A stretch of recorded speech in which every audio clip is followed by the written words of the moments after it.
Well, we are going to get going pretty fast today because we have a lot of different speakers who are joining us today. So first, I'd like to welcome everyone. We want to thank you all for joining us here on our last biweekly session of the Mountain States COVID Echo. Today, we'll be talking about vaccine updates and rollout. We have a multitude of experts on the call, so jumping right in, and after a quick reminder of those who have called in on the telephone to unmute during the Q&A portion, we will need you to hit *6. As our presenters speak, we strongly encourage you to enter questions about the presentation into the chat box for us to address during the Q&A session at the end. Before we get started, we wanted to acknowledge this is a collaboration between the National Emerging Special Pathogens Training and Education Center, NETEC, Denver Health, Denver Prevention Training Center, Robert Wood Johnson Foundation, and Project ECHO. My name is Karen Wendell. My co-moderator is Sarah Rowan. We have been facilitating this series and our infectious disease physicians at Denver Health. And I am going to not delay further and turn it over to our first guest speaker, Dr. Nuj Mehta, who is a pulmonologist and critical care physician at Denver Health and will be covering our current state with vaccines. Dr. Mehta.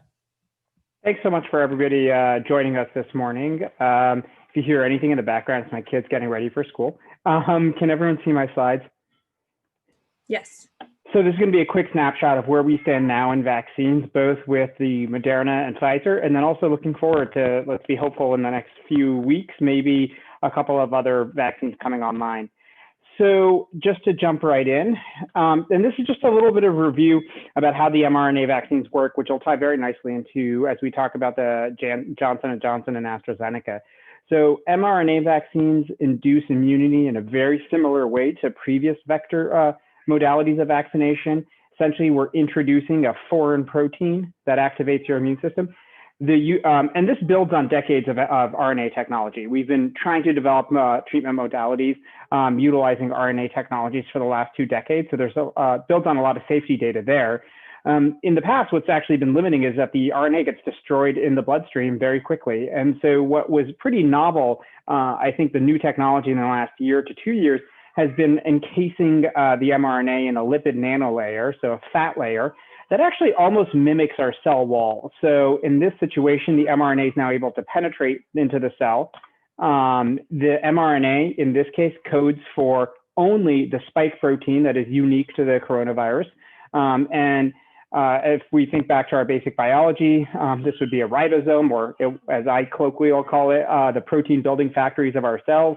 And the mRNA goes to these protein building factories, develops these red lines, which are the spike protein, and they go out to the surface of the cell, where then the immune system can then find this foreign protein now on a human cell and induce the immune reaction that will eventually lead to the generation of antibodies. And this really takes advantage of our own endogenous ability to make proteins based on an mRNA template. And this idea is actually preserved through all forms of life, that we take RNA and build proteins from it. So how do the inactivated viral vectors that AstraZeneca and Johnson & Johnson are developing work? So it's actually very similar in that it utilizes genetic material to give us the code to build the spike protein. The difference being actually that this is now DNA-based as opposed to RNA-based, still not gene therapy, still not slicing anything into our own genome. But this takes an inactivated adenovirus. So these are, adenoviruses cause the common cold. These are ones that actually cause no illness in the human body. And they've actually been generated such that they cannot replicate. So the way viruses cause illness in us is that they enter our body and then they replicate. And that's not the case with these. Once they enter the body, what you get in the injection is all you're ever going to have of this virus. So they're specifically engineered to be able to enter the human cell containing the DNA code for the spike protein. They enter the code. This is the virus entering the cell, the human cell. It's the virus in a bubble. It's leaving the bubble, and as you can see, it's injecting the DNA. Now, this is the DNA that encodes just the spike protein into the cell nucleus. And this is where it's different than the mRNA vaccines. In the mRNA vaccines, there's no interaction with the nucleus whatsoever. Nothing ever enters the nucleus. Here, the DNA does enter the nucleus, but does not interact with human DNA. And the machinery within the cell nucleus actually allows the DNA encoding the spike protein to now be translated into mRNA. That mRNA leaves the cell, leaves the nucleus, and then again, it goes through the same process as the mRNA vaccines in that it gets gets translated into a protein. That's the spike protein. That spike protein goes to the surface of the cell and induces immunity. We don't have a ton of data on the AstraZeneca and Johnson & Johnson. I'll touch on that very briefly, but just to review the data that we do have for Pfizer and Moderna. So the phase 3 clinical trial, 40,000 participants for Pfizer, randomized in a 1-to-1 allocation scheme to about 20,000 in each arm, and 9 got sick in the Pfizer trial, in the vaccine arm, and 169 got sick in the placebo arm. And I use the word got sick because this is where they were screening for, they weren't screening, they were waiting for people to develop symptoms of COVID illness as opposed to asymptomatic infection. And this is one of those concerns about, does the vaccine actually prevent asymptomatic transmission? And I'll get into a little bit of data we have from Moderna about that. And then obviously there was a reduction in severe cases as well. And this is where that number of 95% efficacy comes from. There were a lot more cases of COVID in the trial, but the way the trial was designed, they started counting for primary efficacy data 7 days after the second dose. So all the cases that happened beforehand is where we get some other data, which I'll touch on in a second. Moderna, close to 30,000 participants, also randomized in a 1-to-1 allocation scheme. And you can see a big difference in the number of people that got sick, 11 in the vaccine arm versus 185 in the placebo arm. And obviously reducing the number of severe cases as well. And I use the word 100%-ish because obviously as more people get the vaccine, there may be a couple that actually still get severe disease despite having had the vaccine.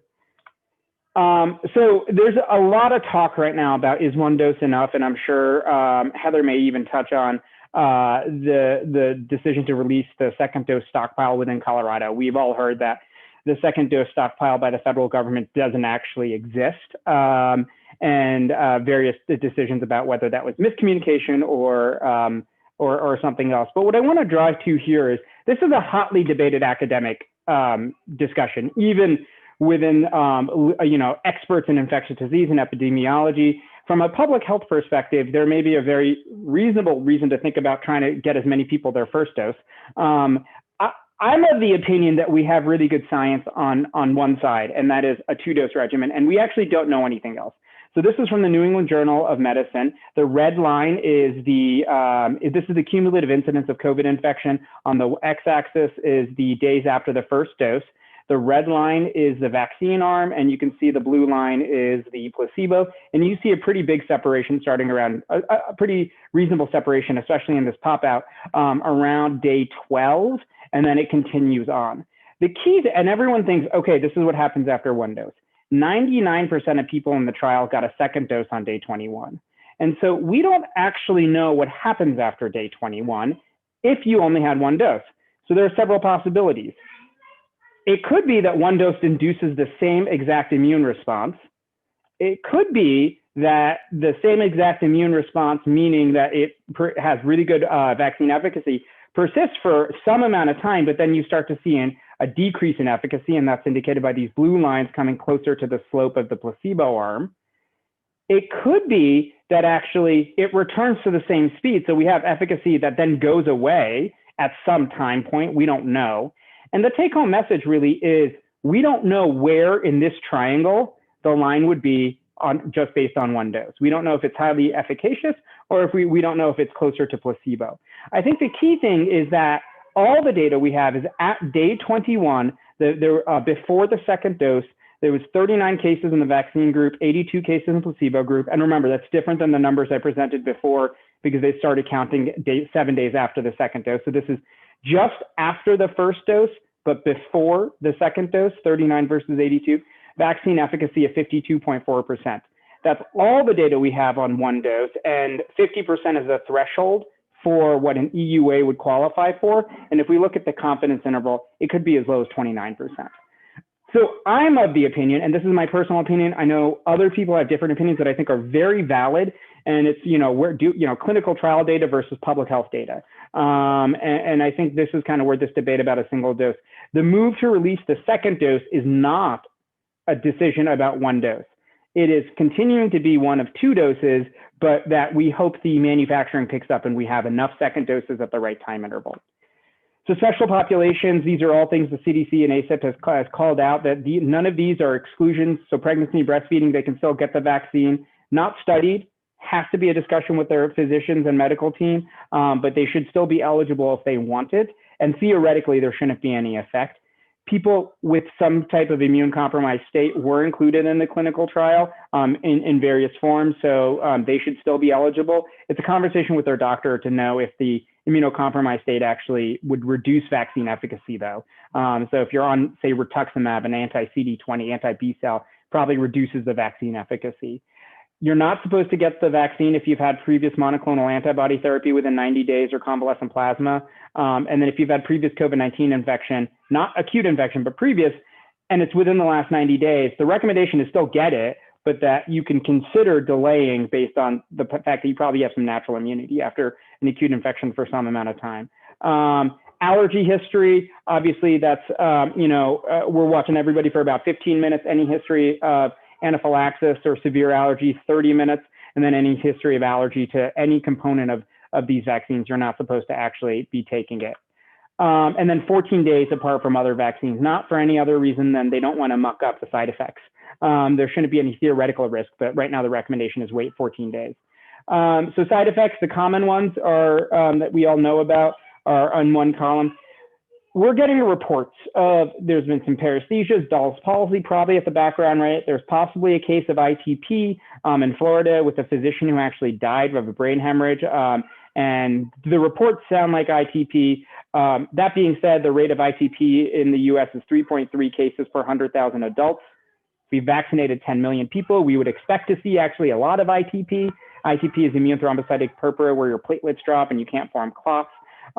So this is the key thing. As we vaccinate more people, we are going to start seeing more side effects and more quote unquote adverse events that may be true and unrelated. So especially as we vaccinate older individuals, people with heart disease, people with strokes, we're going to start seeing people have a heart attack after the vaccine. They may have had a heart attack anyway. That's what happens when we start vaccinating a sicker population.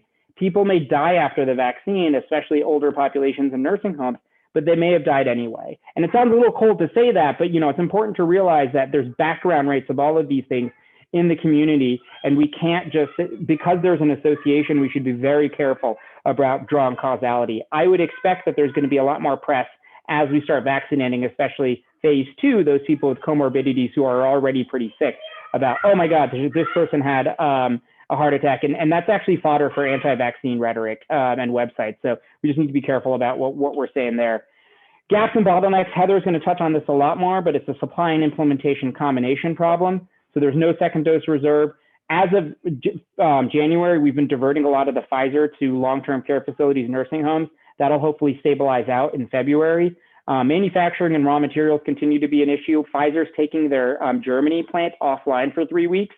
Not supposed to impact the US supply, but it's supposed to impact the European supply. And then implementation, this is a huge undertaking.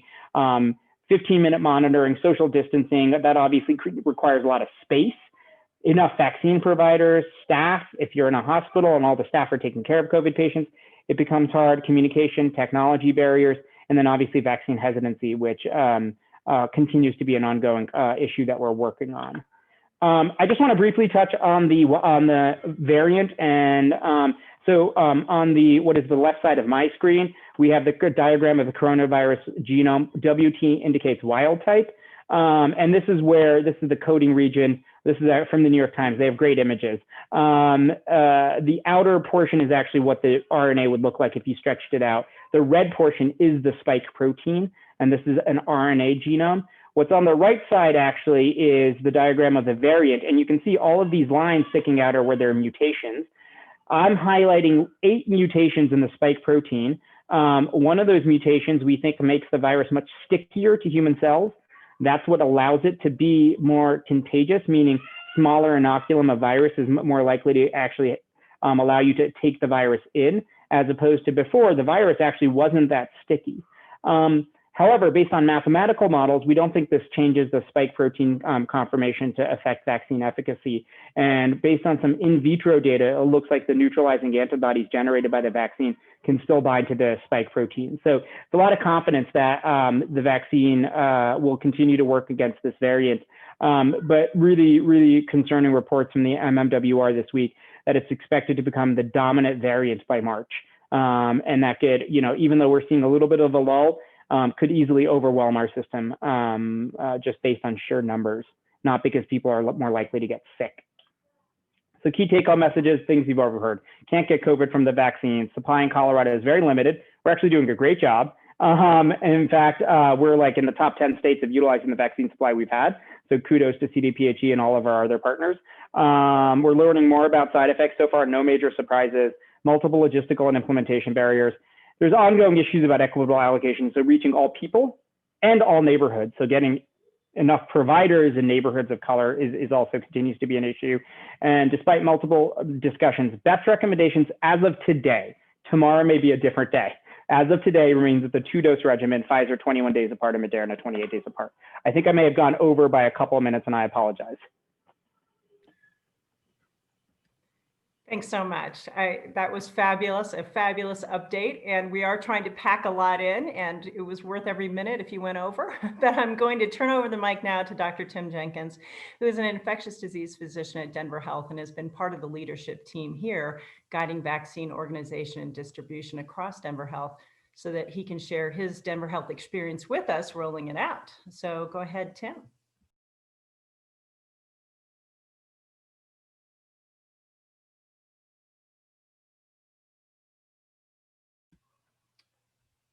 Oh, I think Tim is having connection issues.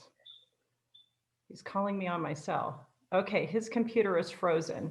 Okay, we are going to move on to Heather then. Heather, are you ready? Can you unmute and tell us if you're ready to go? I am. Okay, so I'm going to introduce someone from CDPHE who's been gracious enough to join us, Heather Roth. She's with the immunization branch and is the branch chief and is going to tell us a little bit about Colorado's statewide plans for vaccine distribution and administration. Thank you, Heather. No problem.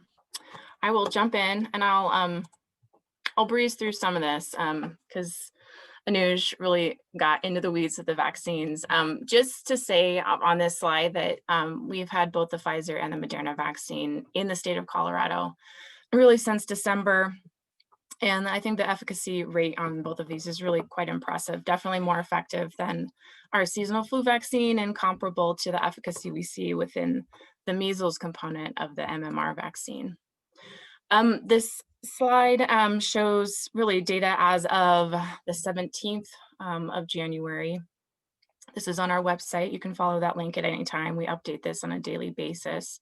You'll see that Colorado is in both phase 1A and the top of phase 1B. We've had 473 different vaccine providers give the vaccine. We have roughly 669 providers that are enrolled to give the vaccine. And then you see the breakdown in terms of the number of people who've received their first dose, as well as their second dose, and then the overall total number of doses administered across the state. Again, really since December 14th, which is pretty fantastic. We report daily de-identified aggregate data to the CDC as well, and they kind of roll all that up and display it on a national level. So you can follow this link here. It takes you to the data tracker. They've got a whole breakout for vaccination.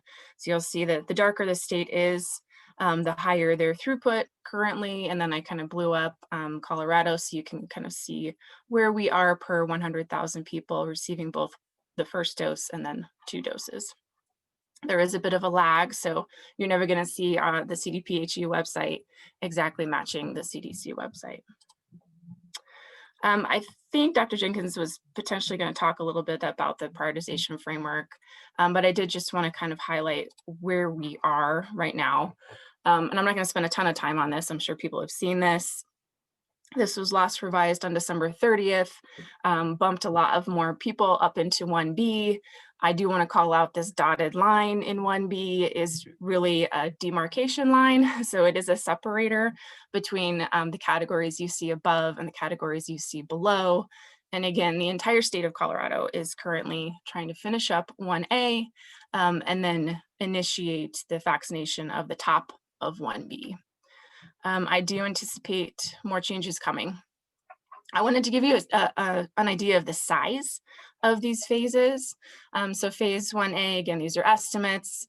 We have about 76,000 high-risk healthcare workers and 121,000 long-term care facility staff and residents. When we get to 1B, it's a much larger group. So about 1.3 million people overall, with 125,000 moderate risk healthcare workers, EMS, first responders, 562,000 people who are 70 and older across the state. And then below that dotted line, around 628,000 frontline essential workers. Like I said, more changes are definitely coming. Last week, I think we all had a little bit of whiplash with the Trump administration saying we're gonna open the floodgates, you're gonna get all of these doses that are being held in the Federal Reserve, and then a couple of days later it became clear that there was no Federal Reserve. But at the same time, and this is true for the Biden administration too, they're really pushing all states to move down to the age of 65, as well as consider those with certain comorbidities and an earlier phase within prioritization. So we will be making changes, but I'm not entirely sure when. We're waiting for a bit more data on, what our vaccine supply looks like and what the timeline for receiving that vaccine supply looks like. And we need a chance to actually engage with our partners who have been doing this amazing work on the ground. That being said, this is our current goal, to vaccinate 70% of Coloradans who are 70 years of age and older by the end of February, which I think is pretty optimistic, but we're gonna do our best. And the breakdown you see on this screen really has to do with allocation.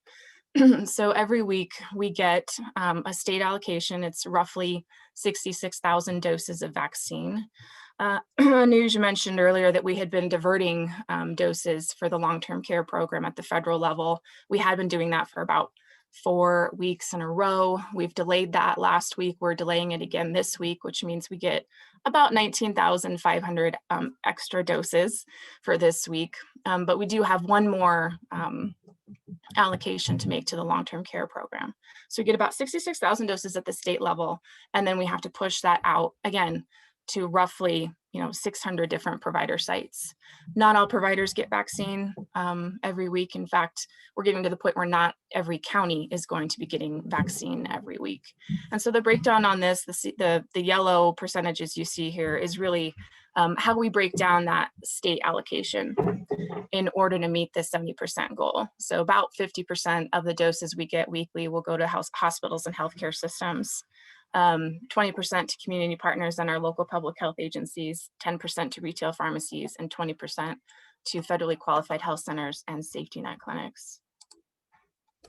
So I was asked to kind of talk about early lessons learned, and we're still early days, but I think, I was able to come up with some ideas for things that we've learned within the last month or so.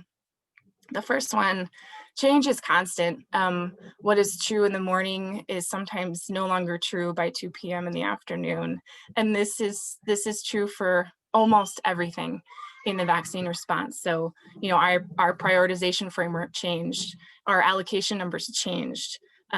It's just everything about it. And so flexibility and adaptability, I think, is really key. Anuj talked about this a little bit, but side effects can definitely be more pronounced after that second dose. I've heard from colleagues that second one really knocked them for a loop, and they actually missed work. And so being able to communicate that to the general public to help them understand this is your body doing what it's supposed to be doing. There's nothing wrong with the vaccine. We've got some talking points that we're going to make public probably this week, all having to do with the second dose side effects and how to handle those. It has been challenging to reach unaffiliated healthcare workers. So our phase 1A, our high risk healthcare workers, if they were affiliated with a hospital or a large health system, they were kind of automatically plugged in to a structure to get their vaccine. We've had much greater challenges reaching those independent healthcare providers that are not associated with those large systems. Some extra doses are available in both the Pfizer and the Moderna vials. So it became clear after Pfizer rolled out that a sixth dose was actually possible. And with Moderna, an 11th dose is actually possible. Not all the time. I think we'd love to see, a 20% bump consistently with Pfizer and a 10% bump consistently with Moderna. That is not happening, largely because of the quality of the supplies that come in the ancillary kits from the CDC. So, some providers get top of the line syringes and needles, no problem getting that extra dose. Others are getting kind of, middle line or pretty low quality supplies that don't allow that extra dose to be drawn. Hesitancy, I think, is a pretty big concern. And I just wanted to call out the long-term care staff hesitancy that we've seen. Anecdotally, we've heard from our long-term care partners that it's about a 40 to 50% uptake of the vaccine among long-term care facility staff. And so we're doing a lot of work around messaging and how to communicate the safety and effectiveness of the vaccine for that particular group. And then we've also heard, the time per client can vary pretty significantly depending on the population that you're working with. So, it can be anywhere from like 5 to 10 minutes per client up to 30 minutes. And really this 30 minutes has been a lot of the 70-year-olds who have a lot of questions and want to sit down and they want to have their questions answered. And so kind of figuring that into planning to maybe have, a pre-vaccination question answer period before they get to the actual vaccine is something that we're advising people to do. And that time does not include the post-vaccination period. 1 minute warning, Heather. Thanks. Okay. Future plans. So I mentioned this, we are going to be making updates to the vaccine prioritization phases. We're also moving to a more standard vaccine allocation framework that's going to be based on county population estimates, occupation estimates, and first dose completion rates. And this is really going to get us to move all counties in Colorado collectively through the phases. So we will be withholding doses from certain counties who are finished with their top of 1B while the rest of the state kind of catches up. We are going to be activating the federal retail pharmacy partnership program. So this will allow us to really divert doses to retail pharmacy partners across the state in areas where we have some gaps in providers and have targeted population. And then we launched a vaccine media and outreach campaign this past weekend. We're also having an entire program focused on community-based clinics, so taking the vaccine to where people are. And then we've expanded our enrolled provider network. And I'll just leave this slide. This is where you can find more information. I'll stop there. Heather, thanks so much. That was a wonderful update. And I think a lot of information that many of us have not been able to hear or learn about in the past. So thank you so much. I'd like now to introduce Tim Jenkins, who's with us from Denver Health as an infectious disease physician, leading the vaccine organization at Denver Health. Tim, are you ready to go? I think so. Can you guys hear me and see my screen? Yes. All right. I'm on Carolyn Croyle's computer, so that's overall being Caroline is an upgrade for me. So I think Heather touched on the COVID-19 vaccine distribution plan of the state, and I'll just reiterate that sort of these 4 groups that we are considering and working on at this point are the healthcare workers, long-term care facility residents and staff, and I won't focus on them today because they're being vaccinated under a federal contract. Essential workers, first responders, and people age 70 and older. So really those 3 groups, healthcare workers, first responders, and people age 70 are who we've been focused on rolling out the vaccine to at Denver Health. And I just want to highlight by this slide sort of all of these various groups that are within these sort of larger groups. So when we've thought about vaccinating our healthcare workers at Denver Health, there are at least 7 or 8 different groups that we've had to consider. So I think just sort of highlights the logistical complexity of trying to sort of reach all of these various groups. So sort of a lot of moving parts and a lot of stakeholder groups to work with to try and get vaccinated. We have been very pleasantly surprised with our vaccine uptake. So we sent out at Denver Health to our employees a pre-registration survey asking whether they would take the vaccine or not. And I'm just going to focus sort of on the bottom line here. You see that we sent out almost 10,000 surveys, and about 5,000 of those said yes, almost 2,000 were unsure, and 707 said no. And so in total of the 7,794 employees who responded, 2/3 said they'd received the vaccine, about 1/4 of those were unsure, and only 9% said that they wouldn't get vaccinated. And that's really substantially lower than national data, which we'll talk about on the next slide. So among the general public, these are data from the Kaiser Family Foundation. So these bars show the proportion of patients in the dark blue that definitely would get the vaccine, who said that they would probably get it, probably not get it, or definitely not get it. And you can see down here in September, there was a total of about 63% of respondents that said that they would definitely or probably get the vaccine. But just about 3 months later, that had increased by a total of 8%. So now 71% of respondents are saying that they would definitely or probably get the vaccine. So vaccine hesitancy seems to be decreasing somewhat. We are seeing substantial differences by group. This is the same data, and now this is sort of the proportion of groups that said that they probably or definitely would not get the vaccine. So which groups are the most vaccine hesitant? You can see the political divide here. So 42% of Republicans versus only 12% of Democrats. A notable difference in age. So the age group of 30 to 49 had actually the highest vaccine hesitancy as compared with the younger people that were only at 28% hesitancy. And that actually decreases in the older groups. So 26% in the 50 to 64 group, and only 15% hesitancy among the age 65 and over group.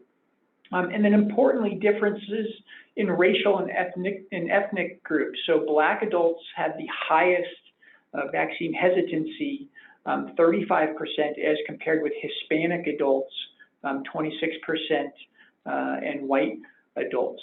The good news is that we have seen increases in those who are willing to accept the vaccine among all of these race and ethnicity groups, in particular Black adults.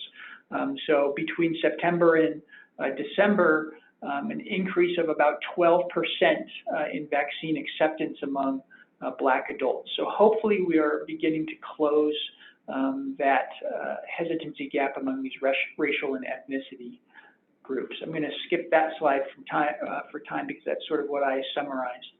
I'll just touch on some of the distribution challenges and barriers that we've experienced at Denver Health. First off has really simply been the limited vaccine supply, but more than that has really just been the uncertainty of knowing how much vaccine we're going to get and when we're going to get it. So it's been really hard to plan vaccine clinics when you don't know exactly how much vaccine you're going to be getting or when you're going to be getting it.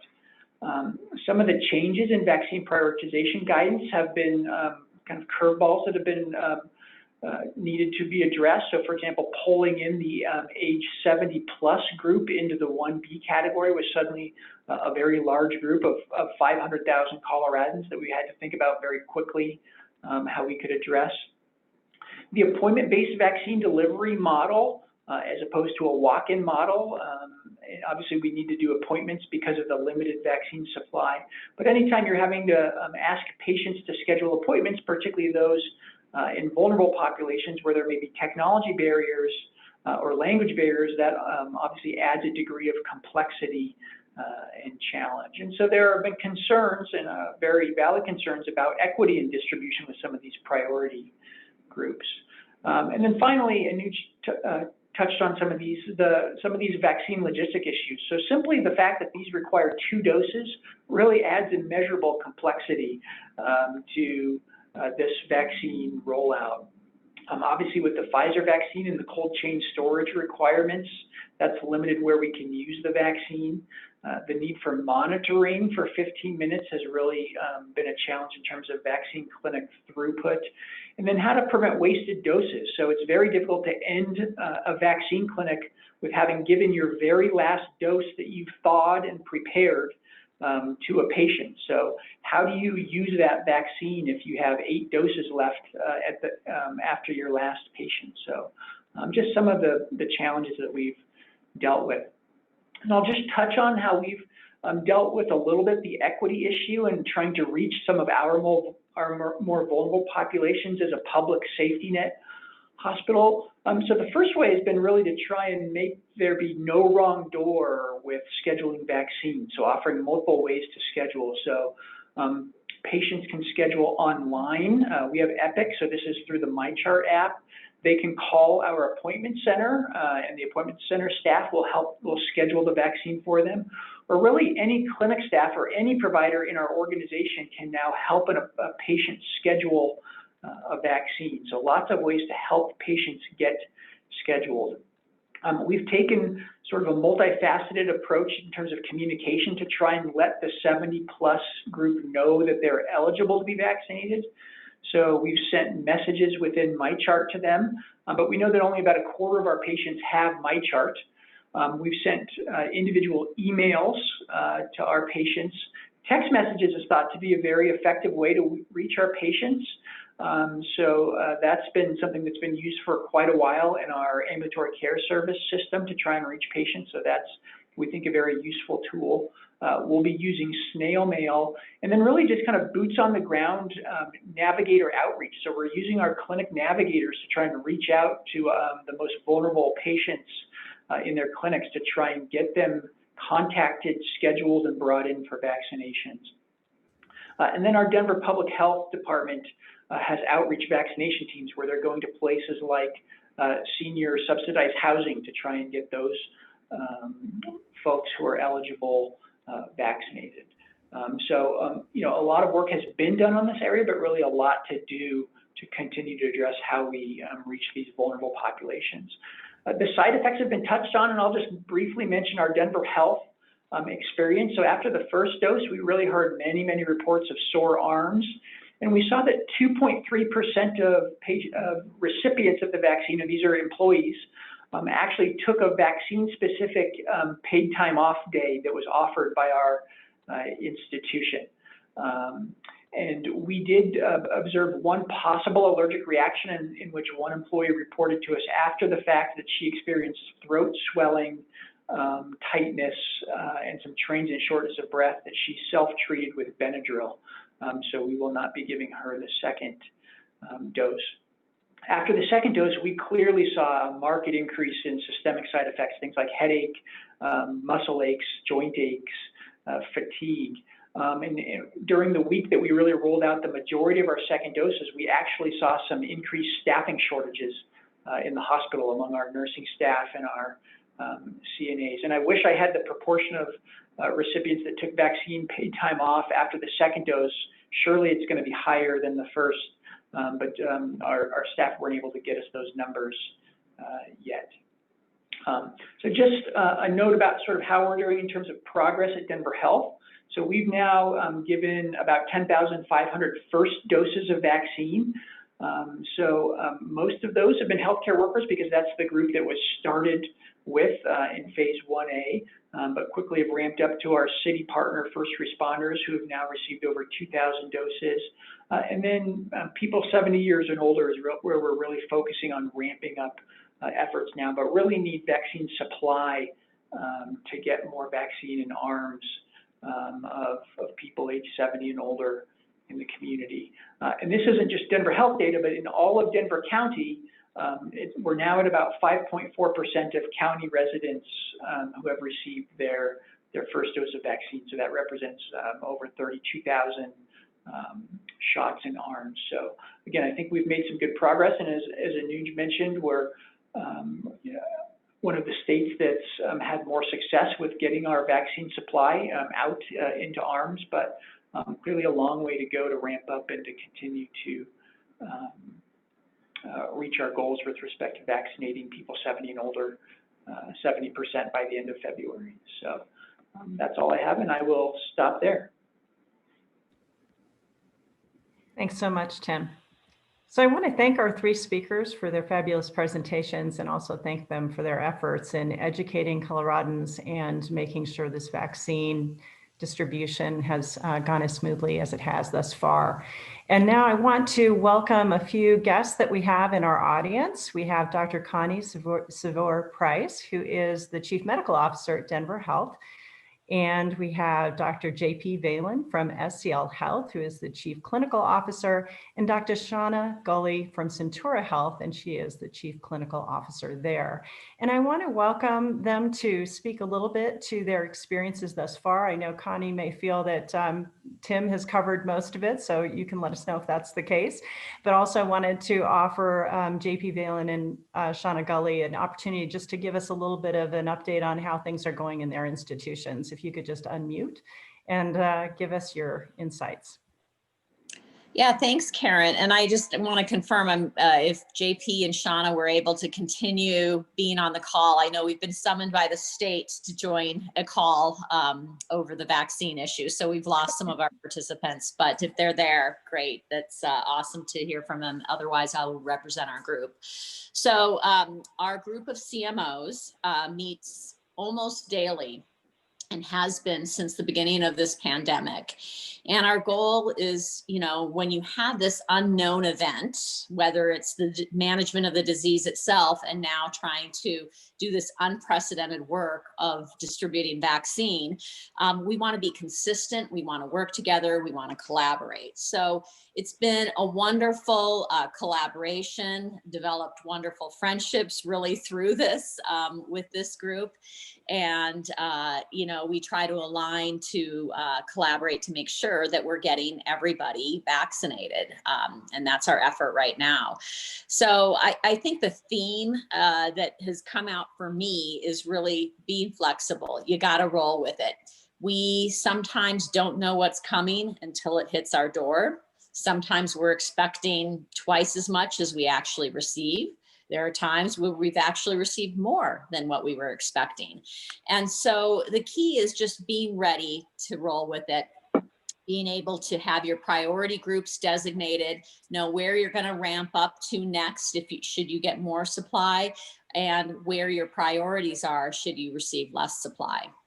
So I'll start there, and then if my colleagues are on, I'll let them speak. Otherwise, I'm happy to continue answering questions about the CMO group.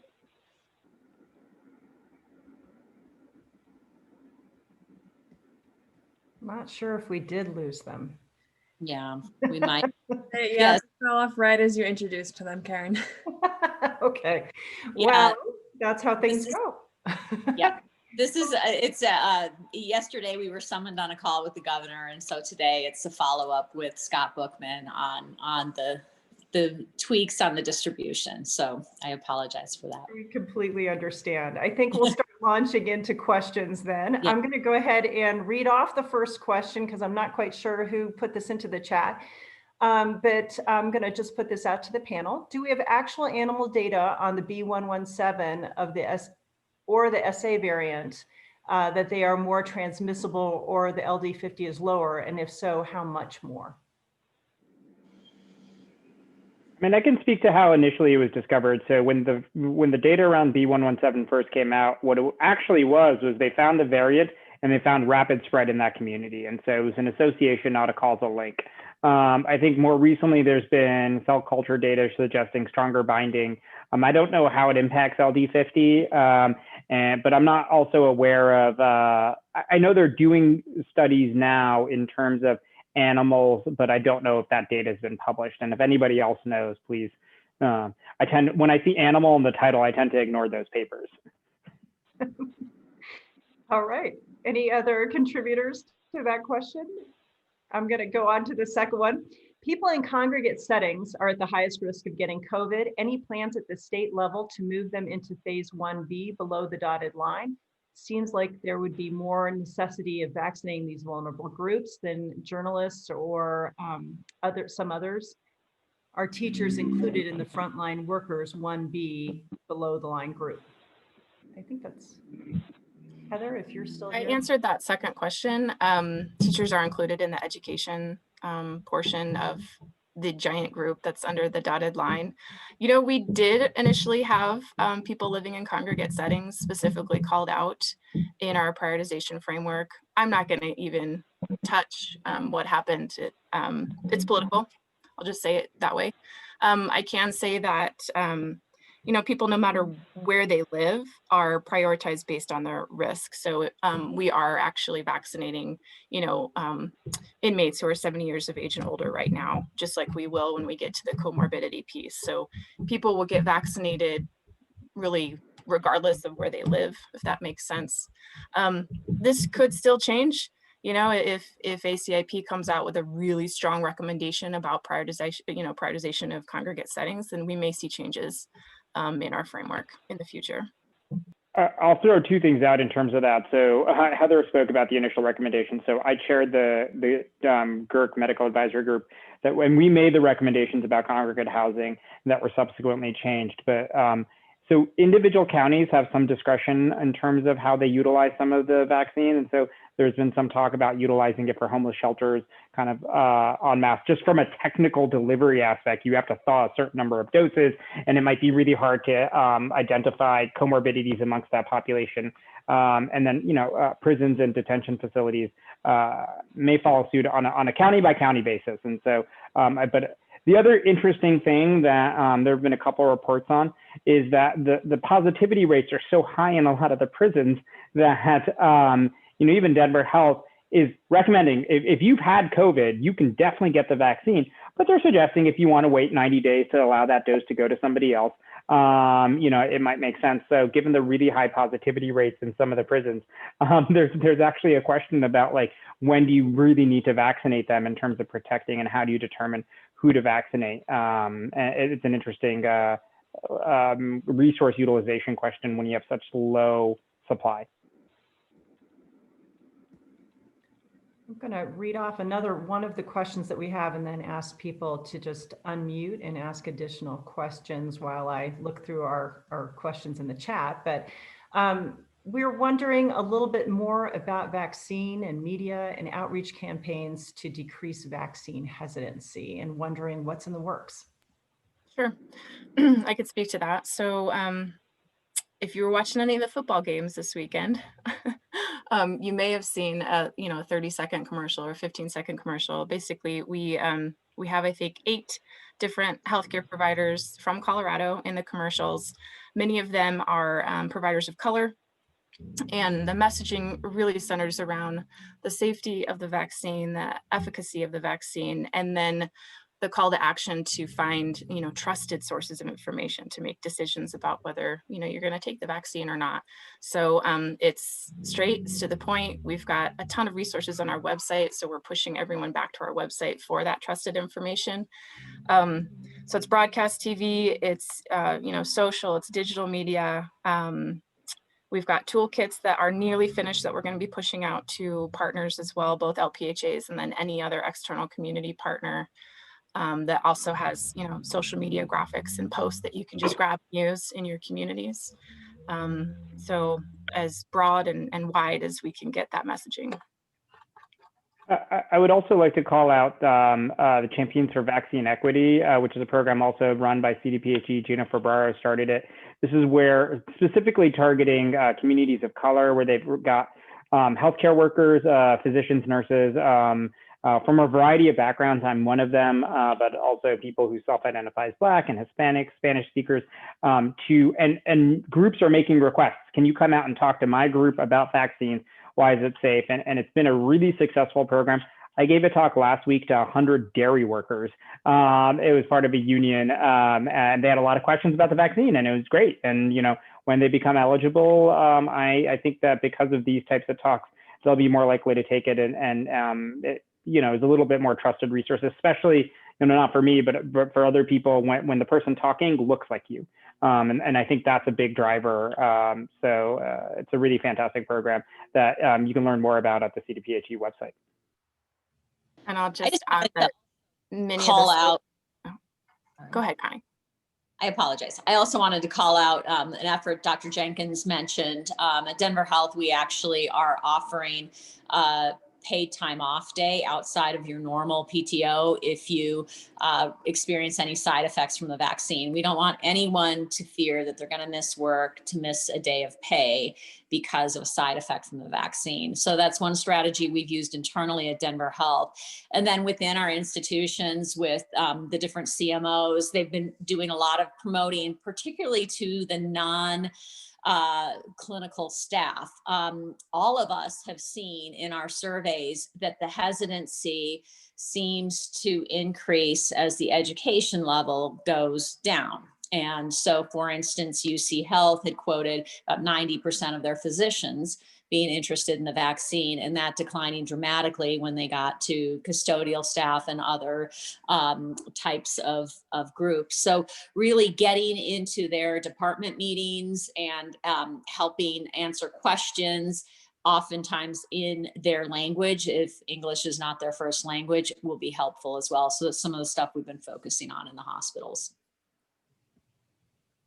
Great. I was just going to add that some of the spokespeople, I think more than half of them for the actual media campaign, come from our Champions for Vaccine Equity project. So they are in communities, speaking with communities of color particularly.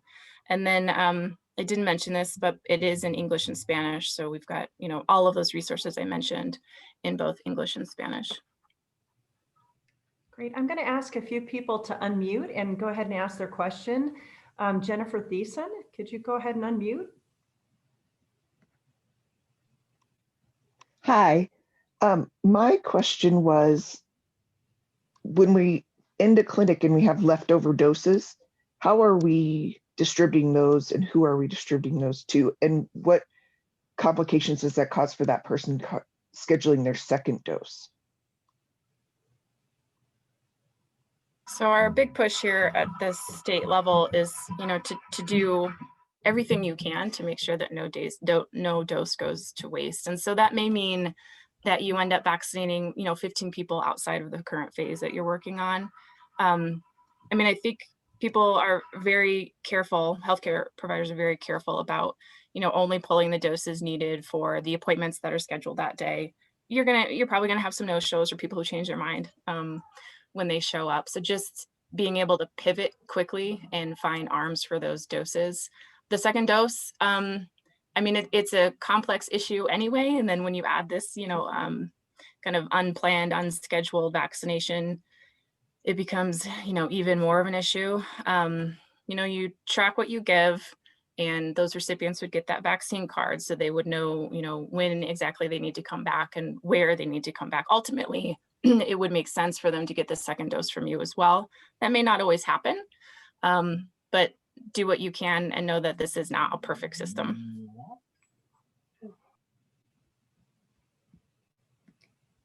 And then Dr. John Hammer, I think you had a question. If you could unmute and share your question with the group. Hi there. Yeah, I was keen. Well, you're a little fuzzy. Let's give it a shot. These AirPods don't really work that well. Just 1 second. Going to see if I can locate your question. There you go. Yeah, my question was just an experiential question about what people are seeing with respect to systemic side effects. One would expect that if somebody had prior COVID-19 infection, they may have side effects similar to what we're seeing with the second dose of vaccine, given the fact that they've had immune exposure before. But I'm not seeing that. And I was just wondering what other people are seeing with respect to post-vaccination side effects in people that have had prior COVID-19 infection.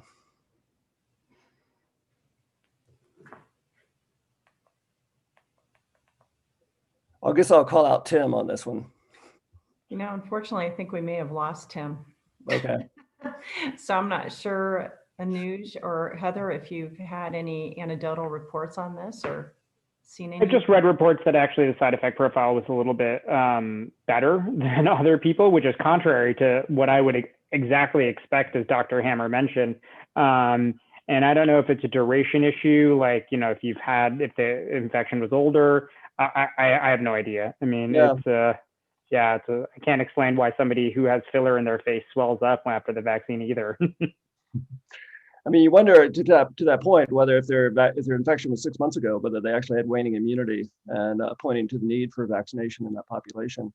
The other thing with respect to emptying vials, that I'm trying to do, at least in our facility, is compile lists of people in the 70+ age group who are willing to come in, like at the end of a clinic, and have rapid access, might be able to get to our facility quickly, so we can empty those vials and not waste any doses, to the point of just getting shots in the arms.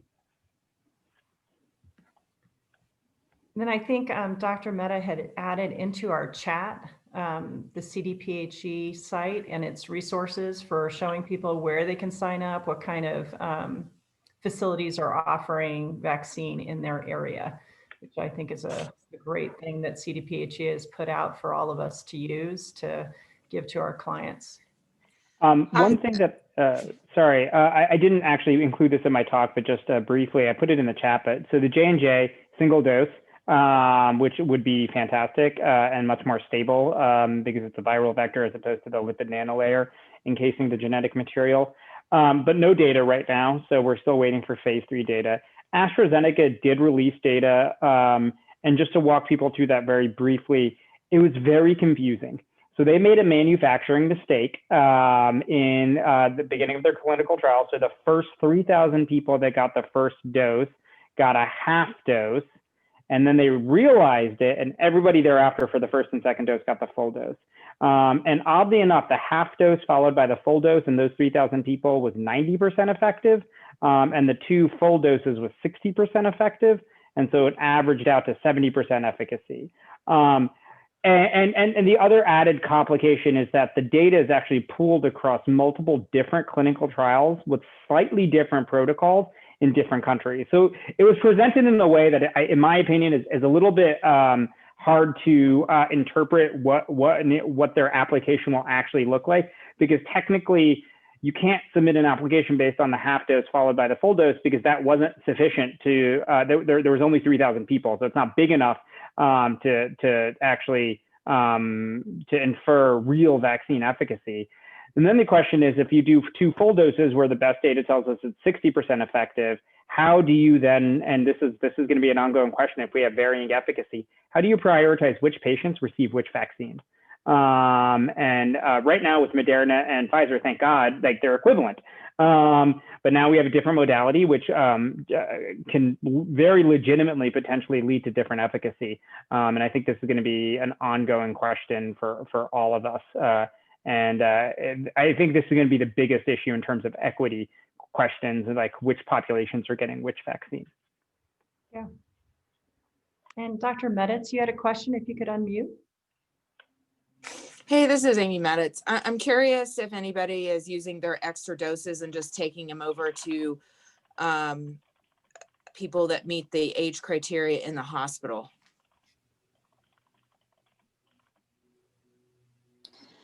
So Amy, it's Connie Price. Hello. We actually, that is a strategy that we are considering as we ramp up in our clinics. We're concerned that about having those extra doses at the end of the day. That's the problem with having it routinely administered in clinics. You can't quite plan as if it were a big vaccine clinic. So that's exactly the strategy we plan to deploy when we get to that point. And then the other area might be even the ED. Yeah, that's another place that we were thinking as well. Yeah. In public health, you know, at the end of the day, if extra doses are available, they are reaching out to the other clinics in the facility to see if they have anyone on site who would be willing to do it. So 3 other clinics operating simultaneously. And then I don't know if Anuj, if you want to just give us a little bit of that update on the lip filler. So there were a lot of weird things in some of the clinical trials. One was that people that got the vaccine that had specific like lip filler, which is a cosmetic thing, had some swelling that went away pretty quickly. It was not allergy mediated. Nobody understood why it was happening, and no impact on, breast implants or people that have had reconstruction. And it was not an allergic reaction, but one of those things that I don't think anybody understands how, like, the mechanism. And then I know we're at time, and I wanted to just see if Heather and Nuj have any opinions about these mass vaccination clinics that we see happening in other states. Clearly, our state is doing well without invoking that type of a method, but what you all see as barriers and successes of that kind of a strategy. I think they actually have a reasonably good utility in certain situations. I will say that some of the limitations are, if you have a drive-through clinic, one, you're automatically deprioritizing people that don't have a car, and that's communities of color, right? You can't take a bus to a mass vaccination clinic. The other issue that can happen with drive-through clinics is actual Wi-Fi. So everybody needs to be logged into CIS, Colorado Information Immunization Services. And so you need a stable Wi-Fi connection, which especially in some of our more mountainous regions and rural regions may not be effective. So that's one of the limitations in mass vaccination clinics. Obviously, scheduling, that's an issue, both whether it's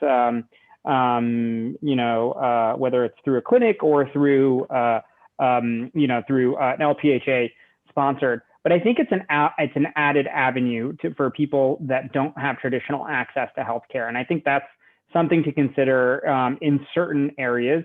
And then, the flip side being, though, as we bring retail pharmacies online, that's going to potentially, you don't have to have access to healthcare. You can just show up to any retail pharmacy. So as we expand that resource, I think it may obviate the need for mass vaccination clinics. I worry about mass vaccination clinics, especially looking at pictures in Florida. It seems like a super spreader event, right? Like, you have all these people packed together who are super high risk. And so it needs to be well thought out, and they're really expensive. And we have a public health system that's been underfunded for 20 years and continue to be underfunded throughout this pandemic. So I think that's the other question, is like, where are the finances to do that?